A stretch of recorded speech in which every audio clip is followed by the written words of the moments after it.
태풍이 오기 전에 고요함처럼 지금 참 고요한데요. 이런 평온한 날들이 하나님께서 주시는 은혜와 사랑으로 길게 누르실 수 있는 모두가 되시기를 예수님의 이름으로 축복합니다.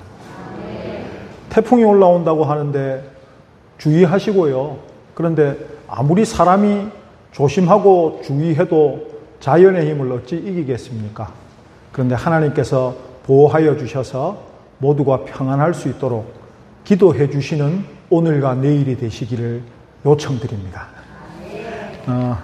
전 세계적으로 참 힘듭니다. 특히나 지금 올해 2월 24일 날 러시아가 우크라이나를 침공했거든요. 그래서 벌써 전쟁이 7개월째 이어지고 있습니다. 우크라이나 지역이 세계적인 곡창지대입니다. 유럽의 허파라고 불리는 곳이거든요. 자연 환경도 굉장히 좋고 전 세계적으로 밀을 참 많이 수확하는 곳입니다. 저희들이야 이제 쌀을 많이 먹으니까 별 상관이 없는 것 같은데 유럽이나 아프리카나 중동처럼 밀을 주식으로 먹는 사람들은 지금 난리가 났습니다. 지금 우리로 치면 쌀값이 한 3배, 4배 올랐다 생각하시면 몇 끼니 식사하셔야 되는데 그 가격이 확 오른 거지요, 비용이. 근데 우크라이나에서 전쟁이 나고 항구에서 물건들이 나가지를 못하니까 유럽과 중동과 지금 아프리카 사람들이 난리가 난 겁니다. 그래도 조금 여력이 있는 중동이나 또 유럽 사람들은 버티는데 북아프리카나 중동의 가난한 나라 사람들은 지금 난리가 난 거죠. 국가에서 지금 배식을 해야 될 정도로 난리가 났습니다. 또 러시아 같은 경우에는 상당히 천년 자원의 대국입니다. 세계에서 나라도 제일 넓고 아주 광대한 나라에서 엄청난 양의 그 천연 자원들이 많이 나오고 있는데 유럽에 있는 나토 국가들은 전부 다 우크라이나 편을 들고 있거든요. 그러니까 지금 러시아가 뿔이 난 겁니다. 그래서 유럽으로 가는 천연가스 파이프라인을 잠궈버리고 있는 겁니다. 우리로 치면은 지금 프로판 가스 우리가 다 쓰고 있는데 지금 배가 안 들어와가지고 가스가 한 7달째 안 들어오고 있다 생각하시면 됩니다. 밥은 뭘로 해야 될까요? 씻을 때 물은 어떻게 따뜻하게 해야 될까요? 지금 이제 전 유럽이 난리가 난 겁니다. 러시아에 의존하고 있다가 이렇게 큰 뒤통수를 한 방 맞고 고생하고 있는 것이지요. 겨우 전쟁이 지금 한 7개월 정도 됐는데 전 세계가 이렇게 힘들고 시끄럽습니다. 오늘 본문은 이제 사사기인데요. 사사기는 역사적으로 봤을 때 길게 보면 한 200년, 짧게 보면 한 140-50년 정도 되는 기간밖에 안 됩니다. 긴 이스라엘의 역사 속에서 짧은 시간들이죠. 한 150년에서 한 200년 그 정도 사이에 12명 정도의 사사의 이야기가 나옵니다. 그럼 우리가 이렇게 생각할 수 있죠. 길게 잡아서 200년 동안 12명의 사사가 있었다는 얘기는 적어도 200년 동안 12번 이상의 전쟁이 있었다는 얘기입니다. 이게 뭐 우리 역사 아니고 당장 내일이 아니니까 뭐 그럴 수도 있지. 뭐 우리나라도 외침 받은 게 뭐 900번이 넘는다는데 우리나라 역사 속에서 하실 수 있지만 참 생각해 보면 이스라엘에 있어서 힘들고 어렵고 고난의 시기였을 겁니다. 거의 뭐 10년에 한 번씩 전쟁이 난다고 생각하면 우리 6.25가 3년 3개월 만에 끝이 났거든요. 전 국토가 황폐해졌습니다. 그런 전쟁이 뭐 10년 주기로 계속 일어난다 생각해 보시면 지금 우리의 삶이 어떨까요? 굉장히 힘들겠죠. 지금 그런 상황 속에서 하나님께서 힘든 이스라엘에게 왜 고난을 주시는가? 그리고 이 고난은 어떻게 이겨나갈 수 있는가? 그리고 이것을 이겨나갔을 때 어떤 결과가 있는가에 대해서 백성들에게 반복적으로, 즉 12명의 사사라고 하면 적어도 13번은 하나님이 말씀해주고 계시다라는 것을 우리가 사사기를 통해서 배울 수가 있는 것입니다.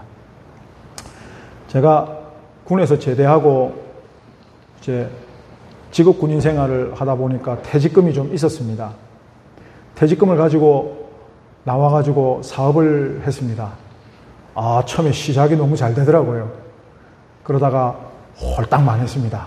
큰 빚 떠지고 홀라당 망하고 할 일이 없더라고요. 그래서 집에서 있기도 뭐 하고 해서 매일 집 위에 있는 공원 벤치에 들어누워 있었습니다. 삶에 의욕이 없었죠. 근데 뭐 그때 나이도 얼마 안 됐습니다. 그때 30살 되기 전이었으니까요. 이렇게 벤치에 들어 누워가지고 하늘 쳐다보면서 제법 많은 시간을 원망과 불평을 하고 있었죠. 왜 사업이 잘 되다가 이렇게 망했지? 왜 하나님이 나를 안 도와주시지? 적어도 내가 예수 믿는 집에서 4대째 크리스찬인데 왜 내가 하는 일이 이렇게 안 되지? 이렇게 하고 들어 누워서 좀 투덜대고 있었던 시기가 있었는데 한날 기억나는 게 제가 그렇게 들어 누워 있는데 이렇게 전도하시러 두 분들이 이렇게 우리 집 주변에 있는 교회에 있는 작은 교회 분들이 전도하러 전도지 나눠주러 오신 거예요. 그러다가 제가 들어 누워 있으니까 저 총각이 뭐 이렇게 이 시간에 들어 누워 있는 걸 보니까 백수인 것 같고 또 얼굴 표정 보아하니까 얼굴이 어둡거든요. 그러니까 뭐 안 좋은 일이 있는 것 같다 싶었는지 오셔가지고 전도지를 주시면서 예수 믿으면 다 잘 된다는 거예요. 예수 믿으면 뭐 일거리도 하나님이 주실 것이고 하나님께서 잘 되게 해주셔서 부자도 되게 해주실 것이고 뭐 이런 말씀을 저한테 막 하시는 겁니다. 제가 그 말씀을 듣고 기뻤을까요? 화가 치밀었을까요? 예. 내가 그래 이 얘기를 해야 되나? 권사님 혹은 집사님이시겠죠. 약간 나이가 있으신 아주머니하고 젊으신 아주머니가 오셨으니까. 당장이라도 제가 앉아가지고, 권사님, 집사님, 내가, 우리 모친이 목사시고, 우리 아버지가 장로시고, 우리 할아버지도 장로시고, 내가 4대째 크리스찬인데, 하는 일마다 안 돼가지고 내가 지금 이렇게 들어 누워 있는데 그 말을 내가 믿을 것 같소? 라고 얘기를 하고 싶었지만, 화는 났지만, 그냥 전도지 받고 수고하십니다 하고 빠이빠이 했습니다. 그리고 이렇게 앉아서 생각을 했는데, 예수 믿는다고 이런 고난이 안 올까? 그런 생각을 잠시 했었습니다. 2003년 8월 4일 날요, 현대그룹 부회장인 정몽원 씨가 스스로 목숨을 끊었습니다. 그리고 2008년 10월 2일에는 당대 최고의 인기 배우였던 최진실 씨가 또 목숨을 스스로 끊었습니다. 그리고 2020년 7월 9일에는 서울시장이던 박원순 씨가 스스로 목숨을 끊었습니다. 현대그룹의 부회장쯤 되면 가난할까요? 부자일까요? 평생 그 돈 하루에 1억씩 써도 다 못 쓸걸요? 그 정도 부자일 겁니다. 그리고 국민들에게 가장 사랑을 받는 인기 있는 여배우가 그렇게 스스로 목숨을 끊고, 또 가장 큰 도를 맡고 있는 서울시장이 목숨을 끊는 것을 보면서 사람이 돈이 많아도 인기가 많아도 권력과 명예가 있어도 사람들마다 힘든 것은 있구나 라는 것을 알게 됩니다. 그러면서 생각하는 게, 하나님을 믿지 않는 사람들도 힘들고 또 하나님을 믿는 사람들도 힘들다라는 것은 변함없는 사실인 것 같습니다. 그런데 앞에서 제가 고민했던 하나님을 믿으면 부자되고 잘 산다라고 말씀하셨던 그 두 분이 그 저를 향한 전도의 그 선포가 진짠가 아닌가에 대해서 제가 고민을 해봤습니다. 하나님께서는 어떤 약속을 성경을 통해서 우리에게 주셨냐면요, 사도행전을 보면 이렇게 되어 있습니다. 사도행전 16장 31절, 이르되 주 예수를 믿으라, 그리하면 너와 내 집이 구원을 받으리라 하셨고요. 역대하 15장 15절을 보면 이렇게 되어 있습니다. 온 유다가 이 맹세를 기뻐한지라, 무리가 마음을 다하여 맹세하고 뜻을 다하여 여호와를 찾았으므로 여호와께서 그들을 만나 주시고 그들의 사방에 평안을 주셨더라. 요한복음 15장 7절 말씀입니다. 너희가 내 안에 거하고 내 말이 너희 안에 거하면 무엇이든지 원하는 대로 구하라. 그리하면 이루리라. 이런 말씀들을 보면 하나님 믿으면 부자 된다는 얘기는 없다, 그죠? 있습니까? 없는 것 같습니다. 단지 너와 내 집이 구원을 받으리라. 하나님의 심판으로부터 구원을 받는다. 그리고 그들의 사방에 평안을 주셨더라. 사방에 평안을 주신다 하셨습니다. 하나님을 찾으면. 그리고 우리는 기도하면 하나님께서 다 들어주실 거다라는 반만 사실인 얘기를 하고 있죠. 진짜 사실은 너희가 내 안에 거하고 내가 너희 안에 거하면 무엇이든지 원하는 대로 구하랍니다. 지금 우리가 아니라 제가 그 두 아주머니로부터 들었던 얘기하고는 좀 다르다, 그죠? 그리고 베드로전서 4장 12절입니다. 사랑하는 자들아, 너희를 연단하려고 오는 불시험을 이상한 일 당하는 것 같이 이상하게 여기지 말고. 또 스가랴서 13장 9절입니다. 내가 그 3분의 1을 불 가운데에 던져 은같이 판단하며 금같이 시험할 것이라. 그들이 내 이름을 부르리니 내가 들을 것이며 나는 말하기를 이는 내 백성이라 할 것이요 그들은 말하기를 여호와는 내 하나님이라 하리라. 성경의 분명한 선포가 뭐냐면 하나님 믿어도 고난과 어려움과 시험이 반드시 온다라는 겁니다. 이 말씀을 드리고 싶었던 겁니다. 하나님 믿어도 고난 오고 시험 오고 박해 오고 마음의 괴로움도 있고 있다라는 것입니다. 그런데 이런 고난과 시험을 주시는 이유에 대해서 분명히 하나님께서 말씀하고 계시는 겁니다. 뭐라고 말씀하고 계시면 전쟁을 알지 못한 이스라엘을 시험하려 하시어서 주어진 명령들을 순종하고자 알고자 하시어서 이렇게 말씀을 하시거든요. 그러면 이 시대라고 생각을 합시다. 이스라엘 사람들이 실질적으로 살기 위해서 전쟁을 치러야 되니까요.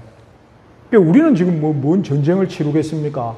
우리가 제일 최근에 치룬 전쟁이라고 해봐야 북한하고 저지른 전쟁밖에 없는데 그게 지금 우리가 할 수 있는 게 아니잖아요. 그럼 우리에게도 시험을 주시는 이유가 이렇게 전쟁을 알지 못하는 자들에게 전쟁을 알게 하시기 위해서라고 하는데 성경 말씀은 또 어떤 말씀을 하는지 우리가 좀 알아야 되겠습니다. 데살로니가 후서 1장 5절을 보면 이는 하나님의 공의로운 심판의 표요 너희로 하여금 하나님의 나라에 합당한 자로 여김을 받게 하려 함이니 그 나라를 위하여 너희가 또한 고난을 받으리라 라고 말씀하고 계십니다. 그리고 야고보서 1장 12절은 시험을 참는 자는 복이 있나니 이는 시련을 견디어낸 자가 주께서 자기를 사랑하는 자들에게 약속하신 생명의 면류관을 얻을 것이기 때문이라 라고 말씀하십니다. 그리고 시편 139편 23절을 보면 하나님이여 나를 살피사 내 마음을 아시며 나를 시험하사 내 뜻을 아옵소서라고 말씀을 하십니다. 이걸 보면요, 하나님께서 우리를 분명히 시험을 하시는데 내 말을 잘 지키느냐 안 지키느냐, 그래서 결국 하나님 나라에 합당한 사람이 되느냐 되지 못하느냐를 하나님께서 시험하고자 하신다 하셨습니다. 그런데 우리가 의아한 게 뭐냐면 하나님은 모든 것을 아실까요? 모르실까요? 아십니다. 우리에게 믿음과 신앙과 이번 시험을 이겨낼 수 있는가 없는가를 아실까요? 모르실까요? 아십니다. 그런데 왜 우리한테 이런 시험을 주시느냐? 우리가 우리에게 믿음과 신앙이 있는지 잘 모르기 때문입니다. 하나님은 아시지만 우리가 착각 속에서 살 수 있기 때문에 우리에게 이런 시험을 주시는 겁니다. 저는 제가 되게 똑똑한 사람인 줄 알았거든요. 공부도 별로 안 해도 시험도 잘 치고 그런 사람인 줄 알았는데 막상 시험 쳐보니까 참 공부를 못 하더라고요. 지금은 성경을 좀 아는 척 하면서 하고 있지만 저는 신학교 갈 때 부끄럽게도 성경 시험 낙방해가지고 재수한 사람입니다. 고백합니다. 그래서 지금 제가 더 열심히 공부하고 있습니다. 성경 시험 쳐서 낙방을 해보니까 참 내가 얼마나 성경을 모르는구나를 알게 됐습니다. 우리가 예수 그리스도를 통해서 하나님 잘 믿고 있고 나는 천국 시민이다라고 확신을 가지고 있거든요. 그런데 하나님께서 우리에게 작은 고난과 시험들을 하나씩 던져주십니다. 시험지에 문제 내서 이렇게 한 장씩 주시는 거죠. 풀어봐. 근데 못 풀겠는 겁니다. 그러면 우리의 착각에서 우리가 벗어날 수 있는 겁니다. 내가 생각한 것보다 신앙과 믿음이 안 좋구나. 그걸 깨달을 수 있는 거죠. 그러면 사람이 어떻게 될까요? 겸손해집니다. 하나님 앞에 가서 하나님 제가 되게 믿음 좋은 줄 알았는데요. 이것밖에 안 됩니다. 참 겸손해질 수 있겠죠. 또 반대의 경우도 있습니다. 내가 진짜 한 것도 없는데 하나님이 나를 그냥 불쌍히 여겨주셔서 내가 겨우 이제 하나님 믿게 돼가지고 나에게 무슨 큰 믿음이 있겠어. 이랬는데 어떤 큰 일이 생기고 났는데 이분이 낙심하지 않고 좌절하지 않고 그래도 나한테는 하나님이 계시지. 내가 하나님한테 부르짖어 봐야 되겠다. 이렇게 되면 주위 사람들이 봤을 때 놀라는 겁니다. 하나님은 안 놀라시겠죠. 왜? 하나님은 알고 계시니까. 그리고 스스로도 놀랄 수 있는 겁니다. 나에게 이러한 믿음과 신앙이 있었다니. 놀랄 수 있는 것입니다. 내가 정말 이런 믿음과 신앙이 있을 거라고 생각했었는데 어떤 시험과 고난이 왔을 때 잘 버티는 내 모습, 나의 성정으로 버티고 나의 능력으로 나의 힘으로 버티는 게 아니라 하나님께서 함께 해주시는구나. 내가 하나님께 나가니까 되는구나. 그런 걸 알면서 버티는 것. 그러면서 내가 생각보다 내가 신앙이 좀 있네. 그러면 어떨까요? 지금 힘들어하는 사람한테 가서 얘기해 줄 수 있는 용기를 가지겠죠. 누구야, 내가 참 힘들고 나도 내가 이걸 어떻게 이겨낼지 모르겠었는데 내가 하나님한테 부르짖고 기도를 좀 하고 하니까 힘이 생기더라. 이거 괜찮다 라고 얘기해 줄 수 있는 희망과 용기와 담대함이 생기겠죠. 그래서 하나님께서 우리를 고난을 주시고 시험을 주시는 이유는 하나님은 아시지만 우리가 우리 스스로에게 신앙과 믿음이 있느냐를 증명할 수 있도록 우리에게 고난과 시험을 주시는 것입니다. 그런데 현대적으로 생각했을 때 하나님께서 어떤 고난과 시험을 주실까라는 것을 우리가 고민할 수 있는데요. 이것은 예수님께서 사단에게 시험 받으신 그것을 보면 우리가 알 수 있습니다. 첫 번째 시험은 이 예수님께서 성령에게 이끌려서 40일 동안 줄이신 후에 광야에 들어갑니다. 제일 먼저 사단이 내가 하나님의 아들이거든 이 돌들을 떡덩이로 만들어서 먹어라 라고 얘기를 합니다. 우리에게 주시는 첫 번째 가장 큰 고난이 뭐냐라고 하면 먹고 사는 문제입니다. 생계죠, 생계. 많은 크리스찬들이 하나님께서 명령하신 안식일을 오로지 하나님만 생각하면서 안식을 하라라는 내용을 사실 잘 못 지킵니다. 왜? 먹고 사는 문제 때문에 그렇습니다. 또 첫 번째 것은 내 것이니까 가지고 와라. 11조 내라. 11조를 내고 나서 너희의 창고를 하나님께서 채워주시는지 채워주시지 않는지 한번 시험해보라 말씀하셨거든요. 근데 이게 다 뭐와 연결되는 고난이고 시험이냐면 먹고 사는 문제하고 관련된 것입니다. 그런데 성경은 분명히 얘기합니다. 하나님께 일용할 양식을 구하는 것이고요. 그리고 광야 같은 삶 속에서는 하나님께서 하늘에서 만나를 주셔서 매일매일 먹게 하십니다. 하나님이 공급자이십니다. 그것을 잊지 않아야 합니다. 가장 먼저 시험하는 것이 배고픔의 문제죠. 예수 그리스도께서는 이렇게 이겨내셨습니다. 사람이 떡으로만 사는 것이 아니요. 이게 하나님의 약속이거든요.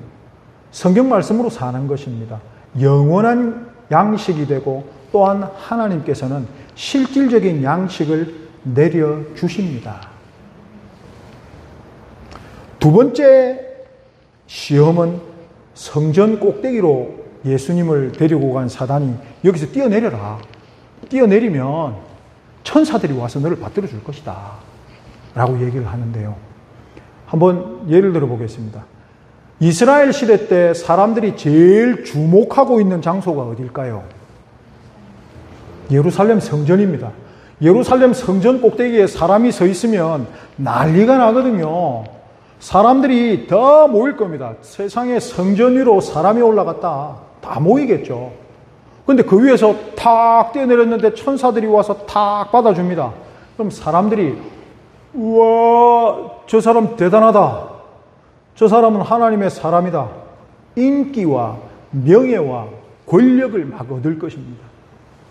두 번째 고난이 무엇이냐라고 했을 때 명예와 인기에 대한 고난과 시험이죠. 사람은 선천적으로 높아지려고 하는 성정을 가지고 있습니다. 그런 성정이 없었다면 에덴 동산에서 뱀의 유혹을 이겨냈을 겁니다. 하나님처럼 될 것이다. 하나님과 같이 될 것이다 라는 그 뱀의 유혹에 넘어가지 않았겠죠. 그것으로 우리는 고난과 시험을 받습니다. 그럴 때 예수 그리스도의 대답은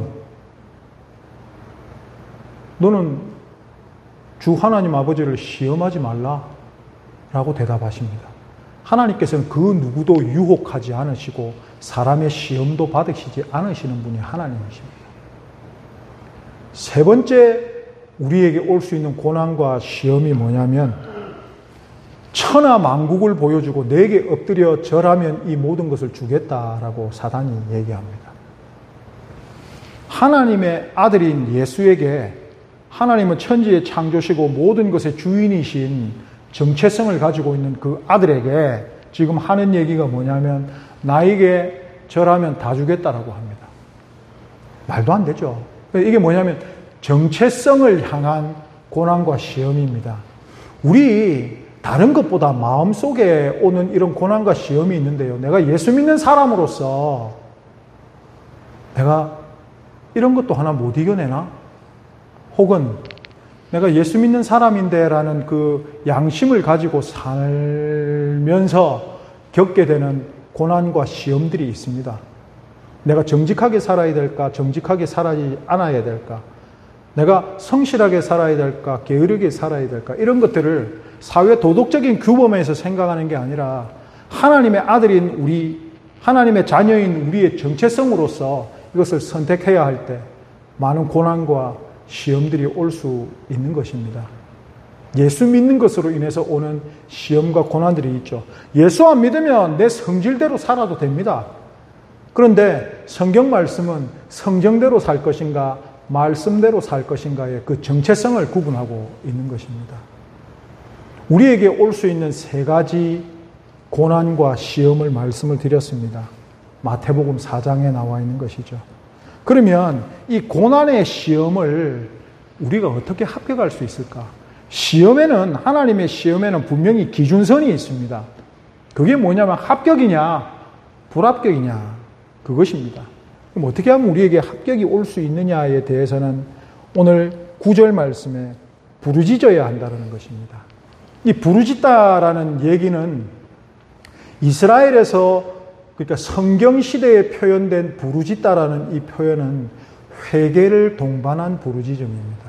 그냥 하나님 살려주세요가 아니라 하나님 잘못했어요가 반드시 포함된 부르짖음이라는 것입니다. 성경을 보면 분명한 것이 뭐냐면요, 우리의 회개에, 우리의 부르짖음에 하나님께서 반응해 주신다라는 것입니다. 왜 반응을 해 주실까라고 생각을 해보니까요, 물론 하나님이 긍휼하시고 사랑이 넘치셔서 자녀들의 목소리에 그 괴로움에 반응해 주시는 거지만, 히브리서 2장 18절을 보면 이렇게 되어 있습니다. 그가 시험을 받아 고난을 당하였은 즉 시험받는 자들을 능히 도우실 수 있느니라. 아멘. 괴로움을 아신다는 겁니다. 제가 우스갯소리로 회사 망해봤다라고 얘기하는데 그게 사실 큰 일이었습니다. 그래서 요새 뭐 청년들 이렇게 해서 일이 잘 안 돼서 조금의 손해를 보면 참 죽을 것 같은 표정으로 또 죽을 것 같은 목소리로 전화가 옵니다. 그 친구들 얘기를 이렇게 듣다 보면 저도 그 세월을 견뎌봤기 때문에 참 이 친구들이 힘들겠구나라는 공감이 됩니다. 이게 뭐냐면 예수님만큼 이 땅에서 고난 받으신 분이 계실까요? 예, 아무런 이유도 없이 억울하게 쥐어 터지고 십자가에 달리고 인간이 받을 수 있는 수치라는 수치는 다 받으시고 돌아가셨습니다. 그런 분이 우리의 심정을 아신다는 겁니다. 힘들지, 괴롭지. 그러니까 우리가 부르짖을 때 반응해 주신다는 겁니다. 얼마나 힘든지 아시니까. 저는 이게 너무 마음에 들어요. 전지전능한 하나님이시니까 아신다라는 거 하고 진짜 그것을 경험해 보시고 인간의 몸으로서 그 모든 것을 당해 보시고 나서 너네들 그렇지, 힘들지, 그래 나한테 잘 부르짖었다, 내가 도와줄게 하시는 걸 들으면 우리의 반응이 달라질 것 같아요. 그래서 하나님께 부르짖을 수 있는 것이죠. 근데 이제 이 부르짖는다라는 것은 중요한 게 뭐냐면요, 마태복음 3장 8절에 그러므로 회개에 합당한 열매를 맺고 옵니다. 이게 우리가 사실 잘 안 되고 이스라엘도 이게 실패한 겁니다. 200년 동안 13번 혹은 12번 침범을 당한 이유가 뭘까요? 그 당시에는 회개했다 이겁니다. 하나님 살려주세요 하고 회개했는데 그거 한 10년 못 갔다니까요. 또 다시 이런 일이 반복되지 않습니까? 근데 회개에 합당한 열매를 맺게 되면 이 텀이 굉장히 길어지겠죠. 이걸 바라면서 사는 겁니다. 매년 고난을 당하다가 하나님 좀 잘 믿고 하면 10년에 한 번 고난을 당하다가 더 예수님 잘 믿으면 50년에 한 번 고난을 당할 수 있으면 진짜 이거 사방에 평안을 주시는 거 아닐까요? 진짜 하나님 믿는, 죄송합니다 표현이 이래서, 하나님 믿는 맛, 기분, 내가 이래서 하나님 믿는다니까 라는 이런 즐거움과 감사가 있지 않을까요? 그리고 성경 말씀에 의지해야 합니다.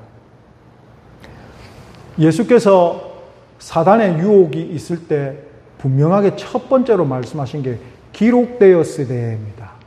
기록되었으되. 이게 성경에 기록되었다라는 말씀이시죠. 우리가 성경에 기록된 대로 한번 살아내 보자는 것입니다. 이 시험을 이겨낼 수 없는지. 왜냐하면 성경에서는요, 모든 고난과 시험은 이겨낼 수 있다라는 이런 단서를 우리에게 줍니다. 고린도전서 10장 13절입니다. 사람이 감당할 시험 밖에는 너희가 당할 것이 없나니 오직 하나님은 미쁘사 너희가 감당하지 못할 시험당함을 허락하지 아니하시고 시험당할 즈음에 온갖 피할 길을 내사 너희로 능히 감당하게 하시느니라. 아멘. 피하게 해주신다니까요. 그리고 우리가 이겨낼 수 있는 것만 주신다니까요. 우리가 쓰러지지 않고 아이고 졌어, 포기만 안 하시면 됩니다. 그럼 넘어간다니까요.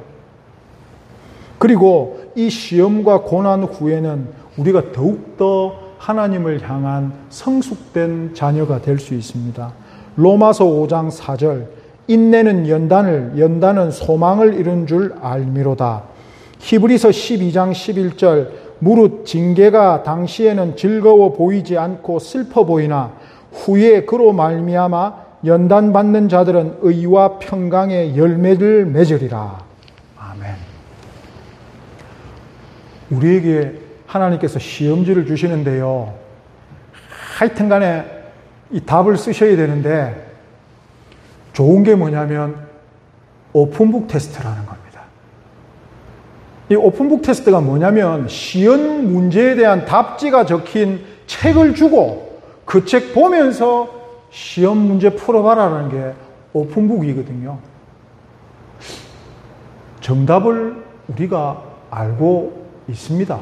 정답을 모른다면 성경에서 찾으면 정답이 있습니다. 그대로 적어놓고 행하면 정답인 것입니다. 참 힘든 시기를 개인적으로, 지역적으로, 국가적으로, 전 세계적으로 지금 겪고 있습니다. 물론 지금 마음에 평안이 있고 내 주변에 별일이 없다 하신 분들은 그게 하나님의 지켜주심의 복의 결과니 잘 누리시기 바랍니다. 그러나 지금 마음에 힘듦이 있고 어떤 집안의 일들이 있고 생각하면 좀 골치 아프고 아픈 일들이 있고 하시다면요, 이제 우리 하나님께 부르짖읍시다. 회개를 동반한 부르짖음을 부르짖고요, 이 시험은 하나님이 나를 내가 내 스스로에게 내가 믿음이 있다라는 것을 한번 증명해 보이자. 왜? 이 시험은 하나님이 넘어갈 수 있는 시험으로 주신 시험이기 때문에. 그래서 우리가 이를 한번 악물고 하나님께 부르짖고 이 시험도 내가 넘기겠다. 하나님이 넘겨주실 거야. 나의 힘든과 괴로움과 아픔 예수님이 다 아시니까 지금 하나님의 보좌 옆에서 나를 위하여 중보기도 하고 계시니까 나는 승리할 수 있어. 이기라고 나에게 성령님을 보내주셨으니까, 또 예수님께서도 성령에 이끌리셔서 시험을 받으셨으니까 나에게 지금 이 시험이 온다는 것은 내가 성령에 이끌리고 있구나. 내가 성령님과 함께 이 시험을 이겨내야지. 그래서 우리 성도는 주어진 하나님의 시험을 합격하는 자라는 것을 하나님께도 증명해 보이시고 스스로에게도 증명해 보이시고 다른 형제 자매들에게도 증명해 보이실 수 있는 모두가 되시기를 예수님의 이름으로 축복합니다.